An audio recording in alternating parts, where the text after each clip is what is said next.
Also developing right now, lawmakers are huddling in the state capitol to hammer out a plan that falls in line with the president's immigration plan. West 2's Jesse Pagan is live in Tallahassee. And Jesse, committees are really trying to nail down that legislation right now. That's right, Summer. The Senate even extended their meeting today, which started this morning along with the houses. Now, these committee meetings, this is where the representatives and the legislators, they present, they debate, and they question these bills and these topics. A pass in these committee meetings means that they move forward to the full legislative membership, aka they go out to the floor on the House and the Senate. That is now going to happen tomorrow.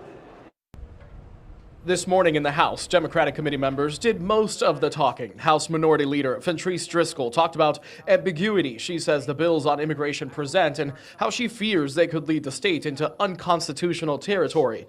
Others worried about the amount of money it would take to implement the bills. I think we could just spend our money a little bit differently. This is likely to anger some other states. Republican Representative Sam Garrison, who presented one of the bills, said there's nothing to hide, and these bills address frustrations from law enforcement and people across the state. I will not try to tell you how to feel about this bill or feel about this issue. That's personal to everyone based on your experiences. We've heard great frustration from all 67 sheriffs across the state that their hands have been effectively tied. In the Senate's meeting, South Florida Democratic Senator Jason Pizzo asked several questions about the logistics of state employees carrying out the bill's requirements.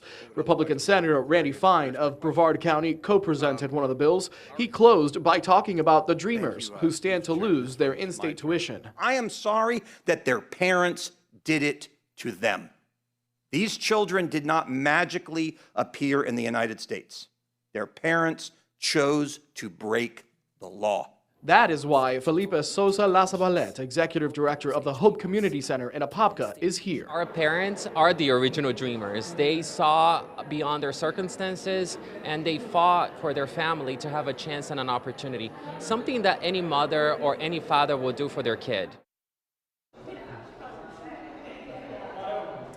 Now today, even some Republican committee members spoke out about what they're calling the poison pill of this in their eyes, which are that death penalty provisions that are included in this, and of course the Dreamers losing those in-state tuition fee waivers. Regardless, the bills are moving forward this afternoon, and tomorrow all eyes are on that as the floor and the chambers, the House and the Senate, open fully for the entire membership to talk, debate, and ultimately vote on these bills on immigration in the state of Florida.